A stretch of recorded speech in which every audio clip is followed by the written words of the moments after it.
Continuamos con esta segunda hora de clase en esta hermosa tarde, en este núcleo llamado la Carucieña. Seguimos entonces. ¿Qué es la hermenéutica sagrada? Vamos a estudiar sobre esto.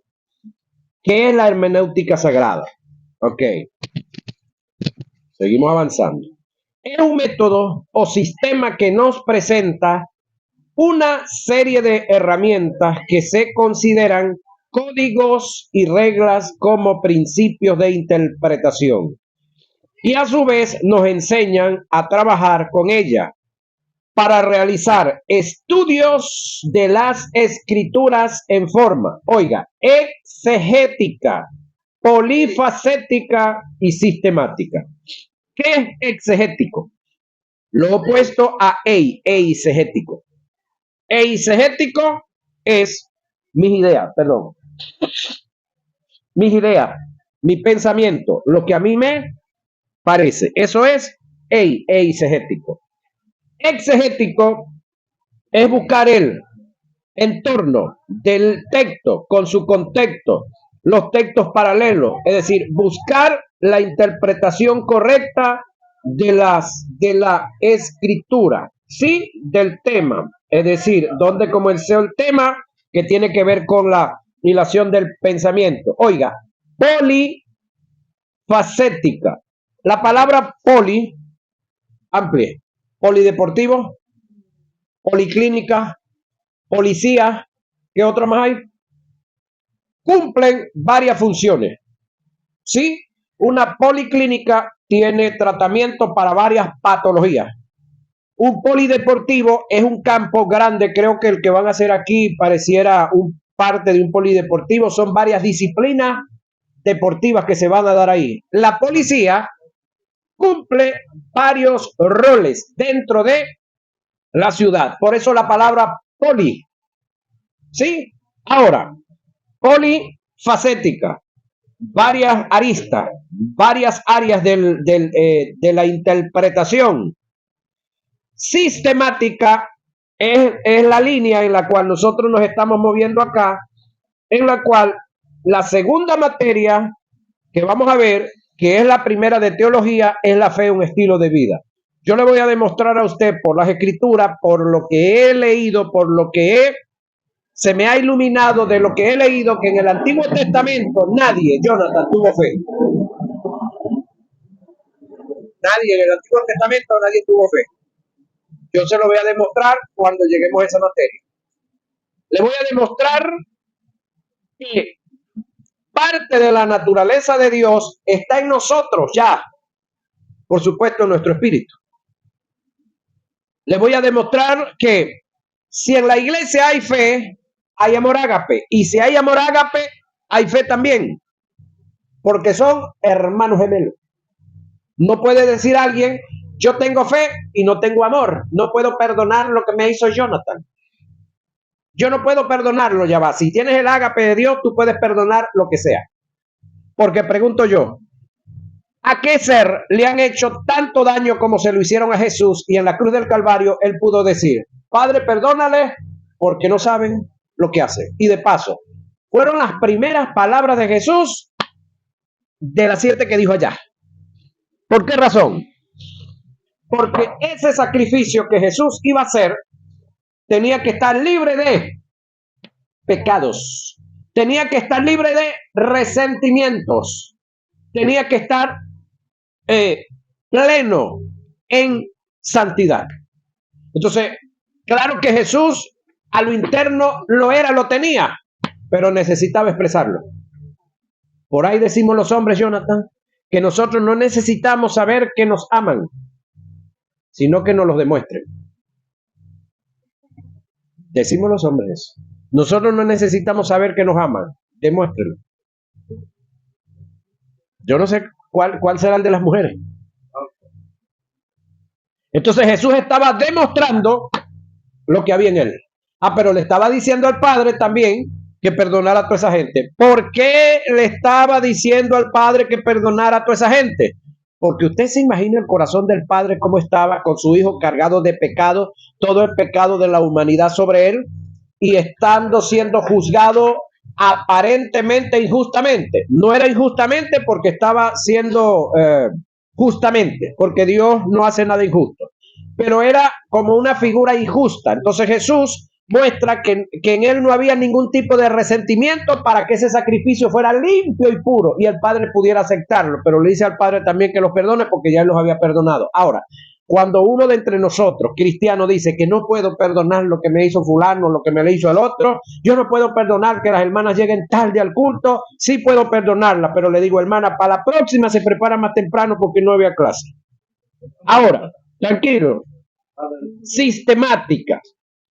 Entonces, sistemáticamente vamos a estudiar las escrituras. Oiga, la fe, cristología, dones del espíritu, neumatología.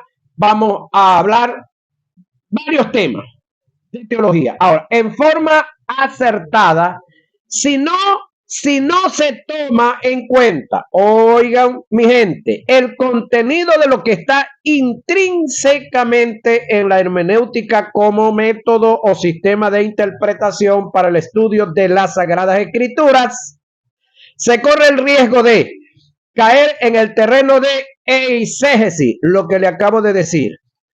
Es decir, cuando un hombre, Jonathan, cae en el terreno de la eisegesis, no es porque no hay material, porque no hay herramientas para estudiar las escrituras y que ese individuo no caiga ahí. Es que no la está usando. Es que no las quiere usar, no se propone. O no sabe, o se hace el Willy. Un aire. Bienvenida, joven. Claro, pero no lo hace de repente por ignorancia, pero a veces por porfiado. Perdón. A veces por orgullo. Porque para algunos es más fácil decir, no, yo estoy claro en lo que estoy, a mí Jonathan no me va a sacar de aquí, Jonathan es un nuevo delante de mí, ese es lo que tiene, son 5 años en el ministerio, yo tengo 25, yo tengo que saber más. No, aquí nadie sabe por viejo, aquí se sabe porque se estudia. Agarre un celular y póngase a inventar usted todo lo que invente y póngaselo a un guaricho de esos en las manos a ver quién sabe mejor. Ah, se dieron cuenta, póngale la clave y se lo entrega, se la vuelan. Que ellos le pongan una clave e intente usted sacársela. Ah, ¿vio? Entonces hay muchas cosas que no es por antigüedad. Lo que es la ciencia, hermano, esos muchachos trajeron un chip que nosotros no lo trajimos. Nosotros todavía a esta edad, Jonathan, somos inocentes. Aquellos, yo creo que salieron ya viendo y sabiendo muchas cosas. Creo que eso perdieron la inocencia hasta los 7 años. Sin embargo, vamos a decir que son inocentes todavía. Ahora entienda esto. Caer en el terreno de la eisegesis o el hiperliteralismo. ¿Qué es hiperliteralismo? Reitero, es solamente repetir y repetir lo que dice la Biblia, meramente lo que dice la Biblia y no lo que ella quiere decir.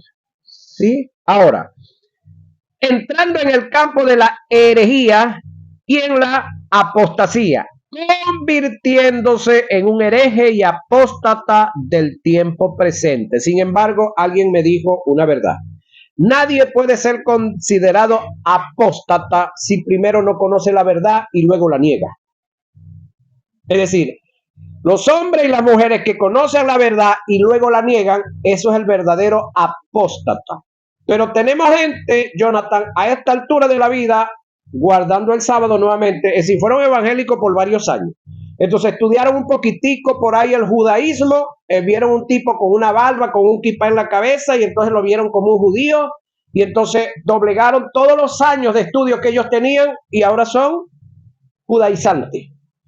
Entonces ya no hicieron más culto los sábados, los domingos, ya ahora son los sábados, ya poniéndose el kipá que no aparece en la Biblia por ningún lado. Pero como se lo imponen, ya no quieren comer las comidas naturales comunes que nosotros comíamos, sino que ellos ahora están en la Torá. Es decir, volvieron para atrás. Los Gálatas, pues. Que Pablo les enseñó la verdad, que Pablo les enseñó el camino, que Pablo les enseñó a Cristo, y después que estaban en Cristo, Pablo se fue y vinieron unos bandidos, y ellos se dejaron enredar, encalabucar la mente, y ahora querían otra vez los sacrificios. Que cuando ya el verdadero sacrificio, el gran sacrificio estaba hecho, y que ahora todo es por gracia. ¿Por qué se cae ahí? porque se adentra en apostasía. El que conoce la verdad y vuelve otra vez a la mentira es el apóstata. Pero tenemos el montón de gente que nunca han conocido la verdad y están haciendo ese tipo de práctica. A ellos no les debemos llamar apóstata. ¿Sabe por qué? Porque lo están haciendo por ignorancia. Son ignorantes. Vamos al caso aquí claro y pelado. Los católicos. Todo lo que ellos hacen, ¿los hacen por qué? Por ignorancia. Porque ellos creen que eso es. Pero ya va, el montón de evangélicos que supuestamente nacieron de nuevo, que estuvieron en Cristo, que leyeron la Biblia, entendieron que la salvación es por gracia y ahora se van al judaísmo, a la ley. Eso sí es apostasía. Ahora, lo siento por ellos. Seguimos. La hermenéutica está considerada como un método por la razón que encierra y contiene pasos que se deben seguir para cumplir un objetivo. Necesariamente esto es lo que nos presentan la hermenéutica, una serie de reglas o códigos de interpretación para hacer una exégesis muy detallada del texto sagrado. La hermenéutica también es considerada como un sistema por la razón que un sistema es el conjunto de normas y de principios que han sido establecidos para que el conocimiento y la aplicación de ellos se puedan alcanzar los objetivos. En este caso, el hacer una investigación o un estudio del texto sagrado en forma acertada. La hermenéutica es semejante a una fórmula en el área de la física o la química para poder resolver un problema. Una fórmula es un método o procedimiento práctico convencional que a partir de determinados símbolos, reglas, pasos y valores permiten resolver problemas o ejecutar procesos de manera ordenada y sistemática a fin de obtener un resultado específico. Si no se conoce, escuche para acá, si no se conoce dicha fórmula y se aplica, jamás tendrás resultados positivos en el problema que debes resolver. Es decir, si a usted le colocan un aparato electrónico para que lo revise y usted no conoce las reglas universales de los colores de los cables, usted va a juntar positivo con negativo.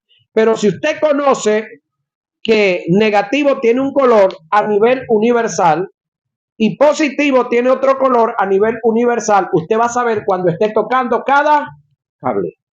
Es decir, si a usted le colocan en una pizarra una cantidad de números, pero a usted no le ponen signo de sumar, de restar o de multiplicar, no hay nada. Pero si a usted le colocan una cantidad de números en una pizarra, pero le colocan el signo de más, ¿qué es eso? Si le ponen como una X ahí, va a multiplicar. Si le ponen un palito atravesado solo, va a restar. Y si le ponen un palito atravesado y un puntico allá y otro abajo, va a dividir. Esas son las reglas que hay que conocer. Así como hay que conocer reglas para interpretar la matemática, la Biblia es igual, señoras y señores. El problema es que nos hemos enfocado solamente en la matemática, en la lingüística y en otras cosas más, pero a la Biblia no le hemos parado pelota. La Biblia la hemos visto como el libro de Condorito. ¿Sí? Y eso es lo que ha llevado al desconocimiento grande que hay dentro de las iglesias. Ahora, dicha fórmula jamás tendrá resultados positivos en el problema que debes resolver. Reitero, la hermenéutica es algo muy similar y se puede considerar una fórmula que nos presenta un procedimiento para obtener una investigación acertada del texto sagrado. Escúcheme, Conozco un joven que en una ocasión agarró un frasco de este tamaño de alcohol y a la mitad lo llenó de jugo de limón. Le colocó como, si lo llenó de jabón, como 2 dedos en el frasquito así de eso de cuarto litro. Y arriba le echó como 2 cucharadas de soda. Lo tapó. ¿Y sabe qué hizo el muchacho? Hizo así, Jonathan. Para unir el limón con la soda y el jabón dentro. El jabón no tiene nada con el limón, pero la soda y el limón es un explosivo. Él ignoraba eso. ¿Sabe qué le quedó en la mano? El puro potecito. ¡Pum! No sabía nada de eso. Por ignorancia. Le pasó. Ese joven no me echó el cuento a mí, ese fui yo. Ajá. Entonces, entiendan que muchas veces hay cosas que se hacen por ignorancia. Ah, pero a esta altura de la vida, ¿yo voy a hacer lo mismo? No, porque ya yo sé que soda y limón es un explosivo. Ahora, la diferencia que hay entre la hermenéutica y la exégesis. Oiga, importante estos detallitos. Se puede decir que la diferencia entre la hermenéutica y la exégesis es que la hermenéutica es el método que nos presenta las distintas reglas, códigos y principios de interpretación, mientras que la hermenéutica es la ciencia que aplica dichas reglas, códigos y principios para realizar la interpretación. Es decir, la hermenéutica establece principios, reglas y códigos para interpretar los textos sagrados. La exégesis es el método de aplicar dichos principios, reglas y códigos para hacer una interpretación correcta y acertada.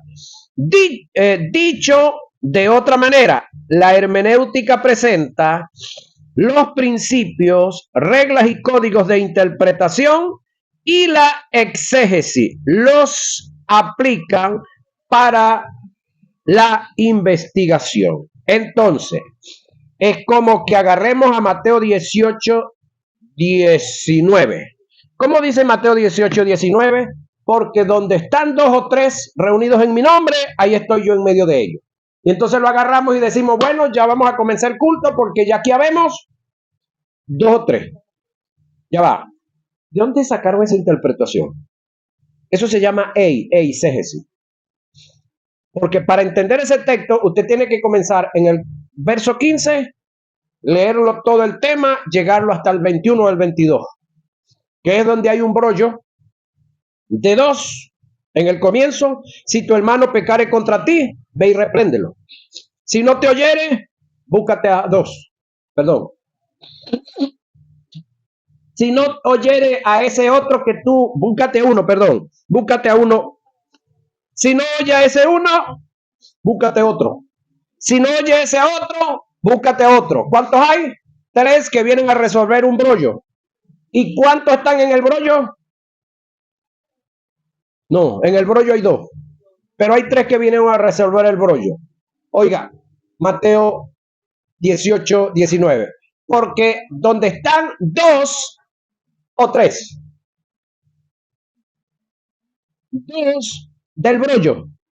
Y 3 que vienen a resolver el brollo, ¿cuántos son? ¿Vio que no son 3?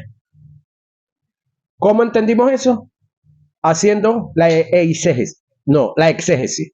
Haciendo la exégesis de el tema comenzó en el verso 15. 2 que tienen un brollo, no logran resolverlo, busque uno, busque otro y busque otro si no se resuelve. Y entonces ahí están ¿cuántos? 5. Entonces luego dice que todo lo que ataren en la tierra será atado en los cielos. Y entonces por ahí algunos lo agarraron a pata de demonio. Eisegesis, son los exégesis. No hay manera de atar los demonios. En el único ser que usted puede atar los demonios es en usted. Usted no puede atar los demonios en otro. La Biblia me habla y me dice que yo puedo echarlo fuera cuando están adentro, Jonathan, pero cuando están afuera, ¿qué voy a echar? ¿Y para dónde echarlo? Ese no es mi problema. Ellos tienen que irse y punto. ¿Dónde se vayan? Ese es el problema de ellos. Yo no soy el arreademonio o buscarle lugar a los demonios. Pero entonces comienzan algunos a enjaularlos y los mandan al infierno. Escúcheme, ningún demonio va a ir, ni están ni van a ir al infierno, los demonios. Ellos van a ir al lago que arde con fuego y azufre. ¿Cuándo? Después de que sean juzgados. Ningún demonio puede ir a un lugar de condenación hasta no ser juzgados. Es más, para efectos jurídicos, todos los hombres y las mujeres que están detenidos en un recinto penitenciario, en una cárcel pública o privada o escondida, como las hay muchas también, todos están detenidos, ninguno está preso. Jurídicamente, no soy abogado, pero conozco unas cositas por ahí. Jurídicamente, un individuo está preso una vez que tiene una sentencia. 5 años, 10 años, 8 años, 4 meses, una semana, un día. Después de una sentencia firme se puede decir, está preso Jonathan. Pero mientras tanto no, están detenidos. 10 años detenidos, 20 años, no lo juzgaron, estuvo detenido 20 años.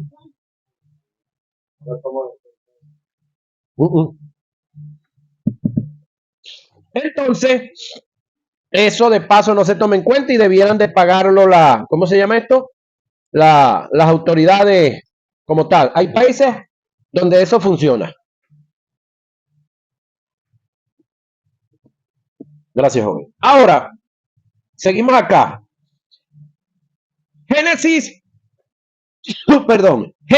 y desarrollo de la interpretación. Seguimos avanzando sobre el tema. El conocer el cómo se originó y se desarrolló la interpretación bíblica, a través de la historia es de importancia capital. Oiga, existen disputas entre dos escuelas de interpretación que son, a saber, la escuela literal y la escuela alegórica. ¿Voy? La escuela literal, es decir, la que usa la literatura, la que usa los escritos, y la escuela alegórica. ¿Qué es alegórico? La que alega, no tiene fundamento, alega. A mí me parece que es así, ajá, el cuento. Entonces se cree, es como esto, que el que tiene más saliva traga más harina. No, la harina se debe repartir igual. Si usted tiene más saliva, bueno. Justo, ¿verdad? Ajá. Entonces, la escuela literal y la escuela alegórica. Veamos sus diferencias. Oiga, la escuela literal se rige por los principios hermenéuticos. Esta es la correcta. Establecidos. La escuela alegórica no es consecuente. Es decir, hoy día dice una cosa y mañana dice otra.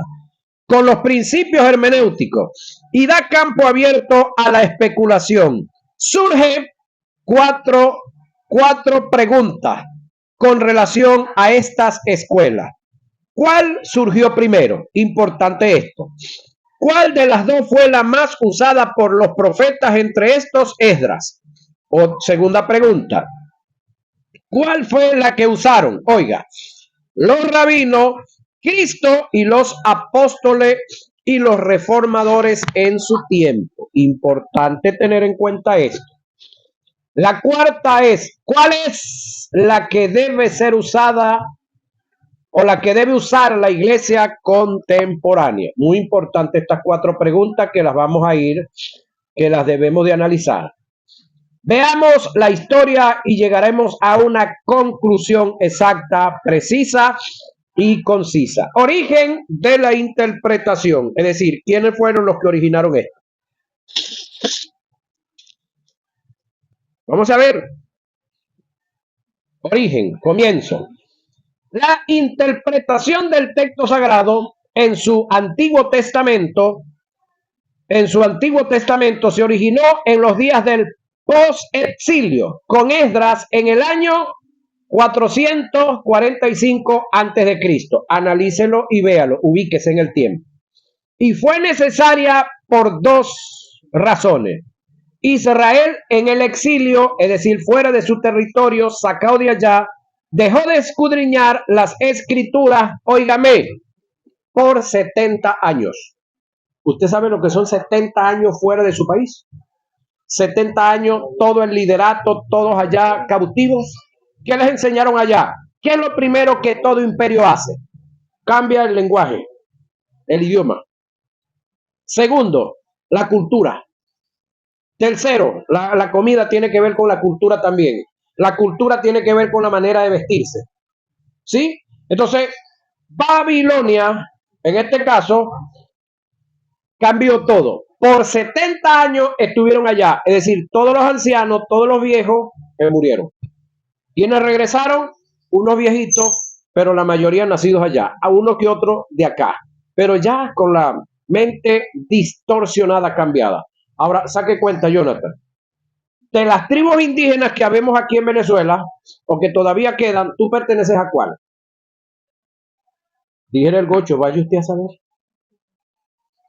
¿Qué idioma estamos hablando nosotros? ¿Español o castellano? Se le dice igual, por la ley es castellano, pero se le puede decir español también. ¿Hace cuántos años ese idioma nos lo impusieron aquí, Daisy? Un hombre en una ocasión dijo, estaba discutiendo con otro que estaba preparándose para liberar a Venezuela del imperio que lo tenía sometido, y entonces el otro le dijo, ya va, Bolívar, pero chico, deje el apuro, ¿por qué no esperamos un poco más de tiempo? ¿Por qué no le damos más tiempo a la república para que madure? Porque es que esta es una república todavía muy joven, todavía le falta madurar. Y el tipo dijo, es que 300 años de esclavitud no bastan para que una nación madure. ¿Usted no ha leído eso en los libros? ¿Usted no la pasa haciendo la tarea a los muchachos? Ah, bueno, eso está ahí. Ahora, ¿hace cuántos años Bolívar hizo el trabajo que hizo aquí? Hace 210 años. Entonces, ¿cuántos años tiene el idioma? Más de 500, el español. ¿Es el original de nosotros? No. Ahora, si nos escribieran una Biblia en cualquiera de los demás 44 idiomas que hay aquí en la nación, creo que son 44. Si estoy equivocado, alguien que me oriente, me corrija si hay más. Que en la constitución pasada le colocaron dialecto, en la actual se le colocó idioma porque son idiomas. Pero ¿por qué le colocaron dialecto? Porque el objetivo era acabarlos, terminarlos de aplastar. Porque ¿quién manejaba o quién maneja la educación? Las élites. Lo que no les interesa es que los pueblos autóctonos de cada lugar, de cada sitio, sigan surgiendo o sigan subsistiendo como tal. Ahora, si escribieran una Biblia en gallón, el idioma de aquí del estado, perdón, uno de los pueblos indígenas de aquí del estado Lara, los gallones, si escribieran una Biblia en gallón y se la traen a usted y se la ponen en sus manos, ¿qué usted va a entender? Primero hay que enseñarle las letras, el alfabeto gallón. Luego de enseñarle el alfabeto gallón, que es lo que yo estoy haciendo ahorita aquí con la Biblia, lo que le estoy diciendo es el alfabeto para. Es decir, yo aprendí a leer en el libro Mantilla, no sé cuántos lo conocían. De aquellos tiempos, ¿no? El abecedario primero eran 30 letras y ahora son 27. Había una figura ahí para uno guiarse por la figura y aprender a leer. Bueno, eso fue lo que tuvo que hacer el liderato de Israel con Israel, óigame, 445 años antes de Cristo. El método de interpretación se ha estado usando. Ahora, fue necesario por dos razones, ya le dije. Había reemplazado el hebreo por el arameo. Era el idioma oficial del imperio, de uno de los imperios que invadió Israel. En sus formas de hablar y de escribir. Por lo tanto, no la comprendían la ley, ya que la lengua original del canon del Antiguo Testamento fue escrito en hebreo. En su gran mayoría, una parte fue escrita en arameo porque eso fue escrito estando en el exilio. Estando en el exilio tuvieron que escribir en arameo. Ahora, seguimos avanzando por acá.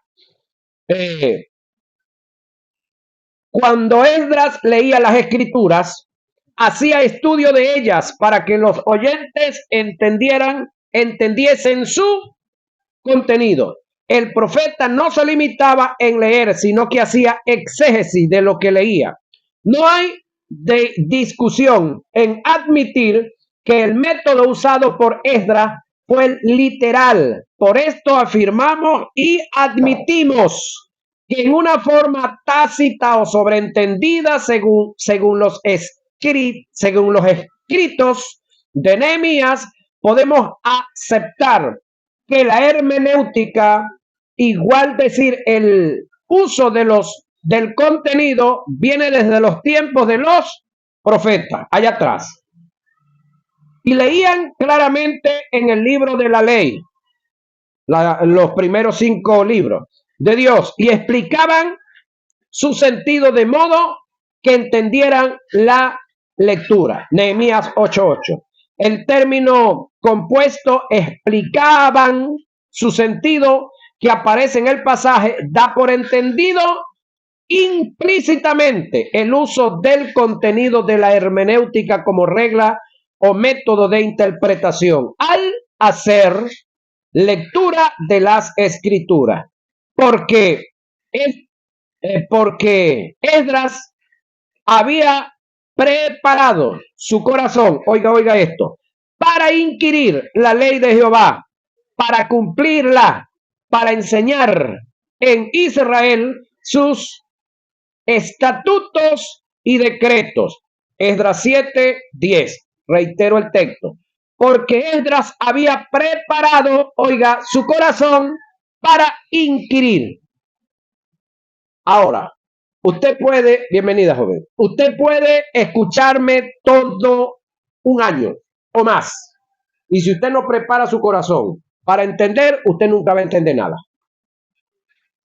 Si usted viene por cumplirme para que yo le vea su cara, si usted viene solamente por un certificado que se lo va a ganar después de 3 años y medio o 4 años aquí sentado, no, ya usted está más adelantado. Si usted viene por eso y no viene con su corazón preparado para aprender, usted no va a aprender nada. Usted va a seguir siendo esclavo de la ignorancia, al menos que decida abandonar la ignorancia y obtener el conocimiento. ¿Qué es lo que dice aquí el texto? Que Esdras había preparado su corazón, él lo preparó para inquirir. ¿Qué es inquirir? Aprender, indagar.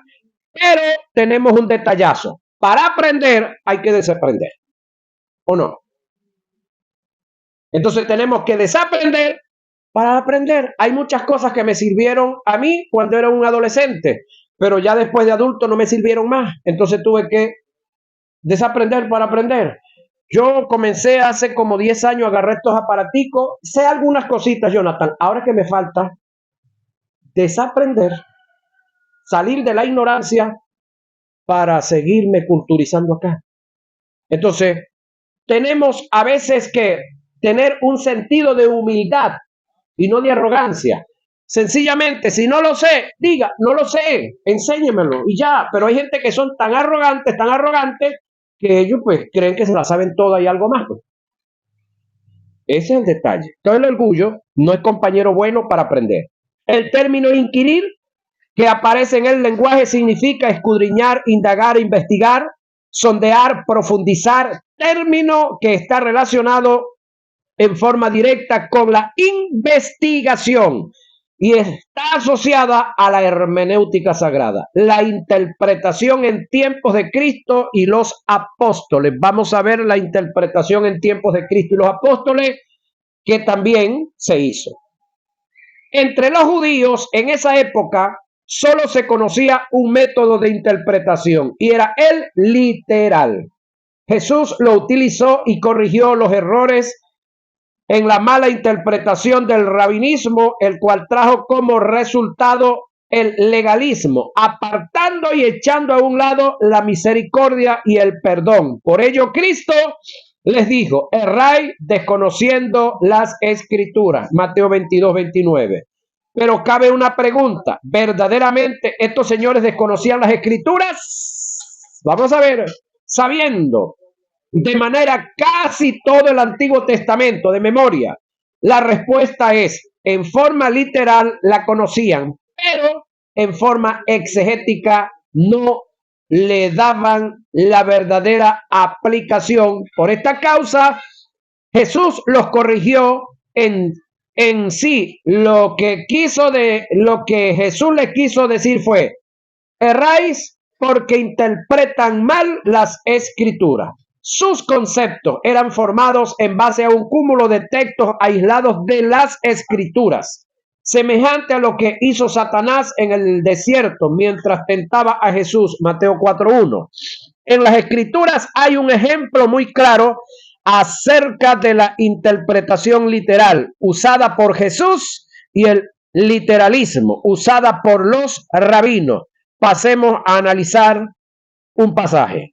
Y estando junto a los fariseos, Jesús les preguntó diciendo: ¿qué pensáis del Cristo? ¿De quién es hijo? Le dijeron: de David. Él les dijo: ¿por qué? ¿Cómo David en el espíritu le llama Señor, diciendo: dijo el Señor a mi Señor, siéntate a mi derecha hasta que ponga a tus enemigos por estrado de tus pies? Pues si David le llama Señor, ¿cómo es su hijo? Y nadie le podía responder palabra ni osó alguno desde aquel día preguntarle más nada. Mateo 22, 41 al 45. En este pasaje nos podemos dar cuenta cómo el rabinismo usaba el método de interpretación, oiga, hiperliteral, es decir, lo que está escrito nada más, no lo que hay detrás. Exponiendo lo que las escrituras dicen, ellos alegaban que Jesús era hijo de David por descendencia, pero negaban la soberanía de Jesús sobre David como el Señor y soberano. Los fariseos nunca dijeron lo que las escrituras quieren decir. Jesús usó el método literal y le dio a las escrituras el verdadero sentido en la corrección que le hizo Jesús. Le dio el sentido exegético de lo que David plasmó en el Salmo 110, verso 1. El presentar a Jesús como el teantropos, es decir, el Dios hombre, por descendencia en el linaje de David, y Dios y Señor por su divinidad en el verbo encarnado. En este terreno han caído líderes de nuestros tiempos dándole a las escrituras sagradas una interpretación aislada de la verdad, sumergiendo, oiga, a la iglesia en doctrina de error entre los apóstoles. Ellos usaron el método literal por esta causa cuando interpretaban o descifraban las escrituras en sus liturgia. La palabra liturgia es culto o misa, es lo mismo. Los líderes judíos se sorprendían y la gente se maravillaba porque ellos, los discípulos, no solo decían lo que dicen las escrituras, sino lo que ellas quieren decir. El ejemplo claro de la interpretación literal entre los apóstoles está en el caso de Felipe y el etíope, registrado en el libro de los Hechos. Analicemos el pasaje. Oiga esto: acudió Felipe y le oyó que leía al profeta Isaías y dijo: ¿pero entiendes lo que lees? Él dijo: ¿y cómo podré si alguno no me enseñare? Y rogó a Felipe que subiese y se sentase con él. El pasaje de la escritura que leía era este: como oveja a la muerte fue llevado, y como cordero mudo delante de los que lo trasquilan. Así no abrió su boca en su humillación, no se le hizo justicia, mas su generación, ¿quién la contará? Porque fue quitado de la tierra su vida.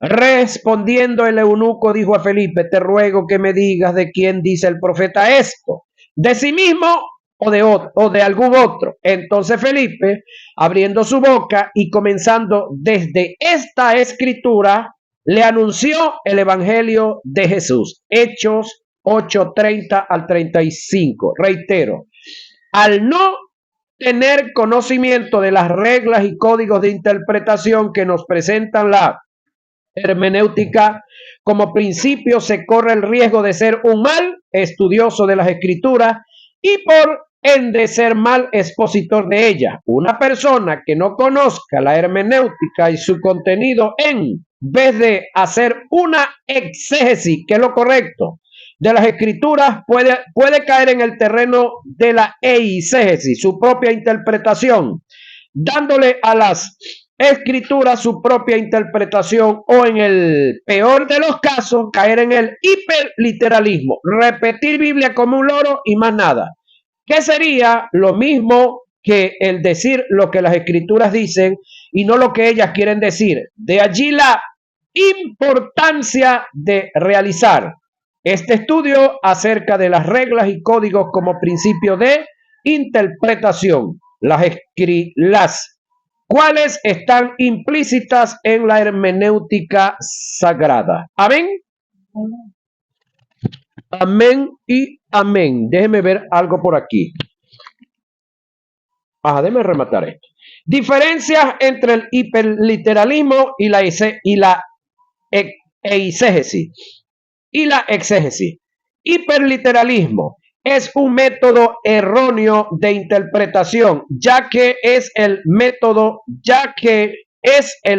literal que se basa, o el literalista que se basa en someter la interpretación al significado atribuido al texto en sí. Su fin es dar a entender y creer la palabra de manera exacta como está escrita. Es cuando dicen lo que el texto dice, pero no dice lo que el texto quiere decir. Eso es hiperliteral.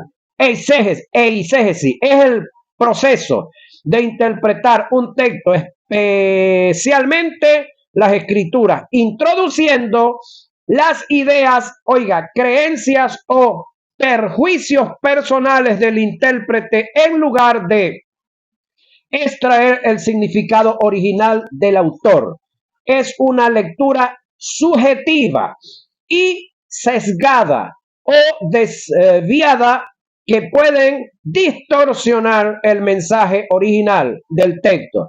Se considera un método de interpretación, menos fiable es cuando se le dan al texto nuestra propia interpretación. Es decir, cuando decimos la oración tiene poder. Ya va. ¿Qué poder tiene la oración? ¿Usted me lo puede explicar? La oración no tiene poder. El que tiene poder es Dios. Y se desata a través de la oración. Eso es otra cosa. Pues el poder está en Dios, no en la oración. Pero alguien repitió, alguien dijo eso. Es más, sacaron una cancioncita por ahí. Y como el que sacó la canción, pues, le puso ritmo y cuantas cosas más. El hombre es conocido, entonces todo el mundo lo adoctrinaron con la canción. Pero ya va. La Biblia respalda esa canción. Entonces, si la Biblia no lo respalda, el tipo está pelado, con tu y que sea lo que sea, y tenga la canción al nivel que tenga. El poder está en Dios y se desata a través de la oración. Entonces, la oración es un medio para para lo que viene aquí, que ya lo van a ver, los que están allí. Entonces, en este caso, la oración viene siendo como el vaso. ¿El vaso tiene poder? No, el poder está en el agua, que me va a calmar la sed.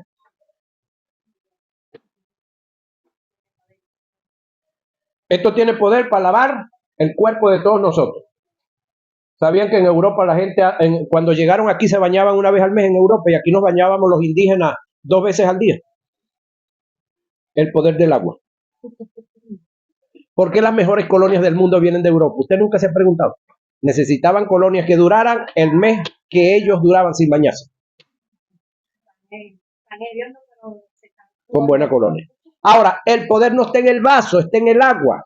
El agua sirve para múltiples cosas. El agua. El vaso solamente es un medio para llevarlo, para traerlo. Igualito. Entonces el poder está en Dios, no en la oración. Remato con estas 3 líneas. Exégesis. El proceso de explicar o interpretar críticamente. Crítico en el buen sano sentido de la palabra de criticar. Un texto, especialmente las escrituras sagradas, para descubrir el significado original y la interpretación del autor, analizando el contexto, es decir, lo que está detrás y lo que está delante, histórico, cultural, literario y lingüístico, etimológico, buscar busca sacar el significado del texto en lugar de introducir ideas propias, señoras y señores. Y por eso es que muchos están pelando, porque están introduciendo son sus ideas. Cuando usted en una predicación enseña sus ideas y no respeta el texto con su contexto, usted está haciendo eisegesis o es hiperliteral. De la única manera que usted tenga un mensaje exegético, polifacético y sistemático es que usted aprenda a usar las herramientas que son las que le voy a soltar la próxima clase. Se acabó, señoras y señores, lo que se daba.